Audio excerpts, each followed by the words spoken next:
Greetings and welcome to our daily Devo for Wednesday, the 29th of November.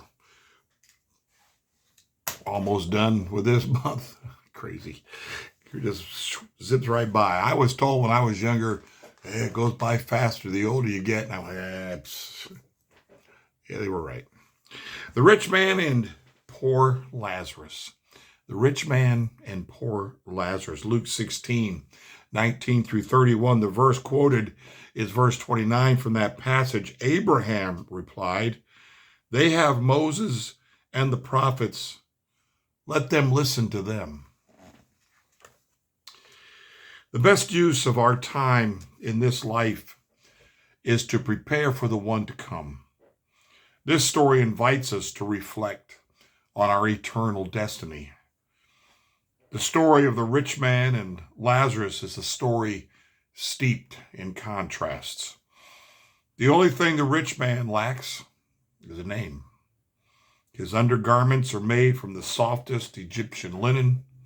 His outer garments are dyed Phoenician purple. This dye is acquired from a small Mediterranean sea mollusk called the murex, M-U-R-E-X. Each creature offers just one drop of color, making a pound of purple wool worth 50,000 days' wages. Wow.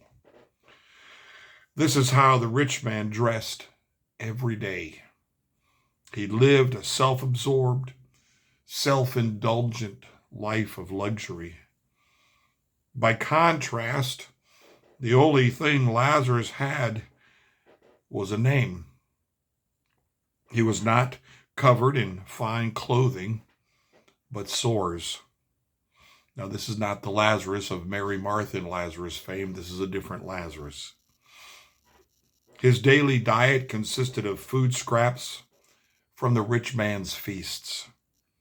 His only friends were the feral dogs that joined him for the meal. The one thing both men have in common is that they die. That is when their experiences again diverge. Lazarus went to be where Abraham was, which is the equivalent of going to where the Lord is. The rich man went to the place of the unrighteous dead, a place of eternal torment. What follows offers three powerful insights into our eternity. First, our eternal destiny is not based on or necessarily predicated or predicted by our socioeconomic circumstances in this life. There is a comfort for the impoverished and a warning to those who presume their life of luxury is a sign of divine favor. Second, our final destiny hinges on only one thing: our response to the words God speaks to us. The rich man presumed a dramatic appearance of the deceased Lazarus would help his brothers avoid his fate. But no, only belief in the revealed word, the law, and the prophets could change eternal destiny. Third, and finally, our eternal destiny is fixed at the time of our death. The rich man requested that Lazarus come to him and bring a drop of water. Abraham refused his request because, quote, "a great chasm has been set in place so that those who want to go from here to you cannot, nor can anyone cross over from there to us." It's a sad story for sure. The rich man who ends up in the place of suffering realizes he should have made better choices and different decisions, that he lived a life that was worthy of him being where he's at.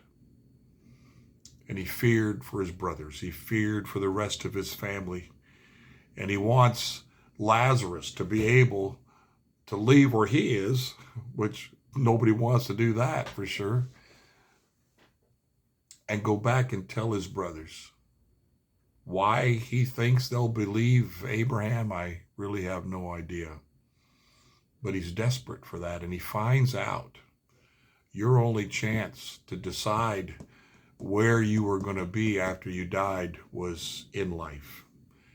And it's too late now. Frightening? Yes.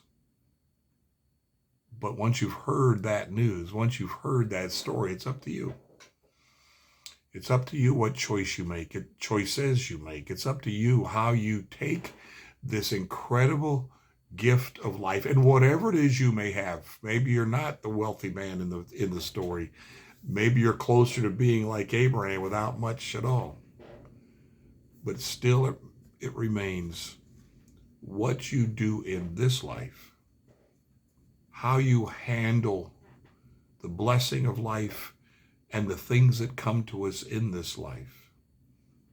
It's how we choose and decide in those things that reflect where our hearts are, which is what Jesus says. Your heart is where your treasures are. If your heart is in heaven, then your treasures are the things of the kingdom. The salvation given to us by Christ, the new life he's given to us, the hope, the joy, the peace, the grace, the mercy, all of those things are of value to us. And when those things are of value to us, we're going to be generous. We're going to be generous. If the most important thing to us in our lives now on this earth is ourselves and what makes us happy and what we can go out and spoil ourselves with, that's the indicator of where our hearts are. And our hearts are not in the kingdom. It's our choice. It's our choice. Israel was constantly called on the carpet by the prophets. And a recurring line is, because you did not listen, that comes from God through the prophets. Because you did not listen. You made the wrong choice. You wouldn't listen to me, but you listened to the gods of the nations. And so the punishment came. That whole generation that left Israel with all of the miracles that happened, the signs and wonders that happened, the signs and wonders that were happening. Once they got to the promised land and the spies came back, the 12 spies came back and 10 said, nope, can't do it. We'll die there. We're like bugs in their eyes. They're giants in the land. Only 2 said, no, we can do it with God's help. I hope those aren't the odds. Only 2 out of 12 walk in faith and want to choose what God wants them to choose. But their problem for not listening, because all of Israel listens to the majority, big mistake.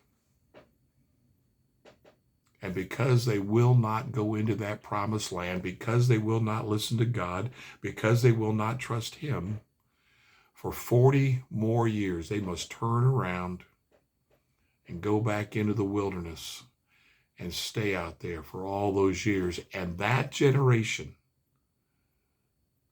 that left Egypt, got to the edge of the Holy Land, and then decided they could not trust God anymore, they all died. They all died in the wilderness, and it was the next generation, their children, all those over the age of 18.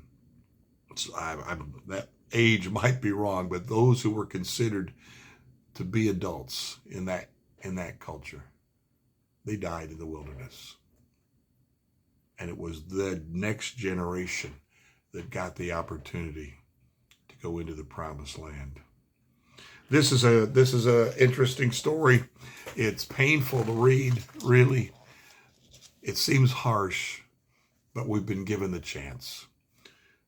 If you're listening to this devotion today, you've been given the chance. If you're not following Christ, not trusting him, if you're not believing God and his ways, you've had another opportunity today in listening to this devotion to turn around, to make a change, to put your faith in God.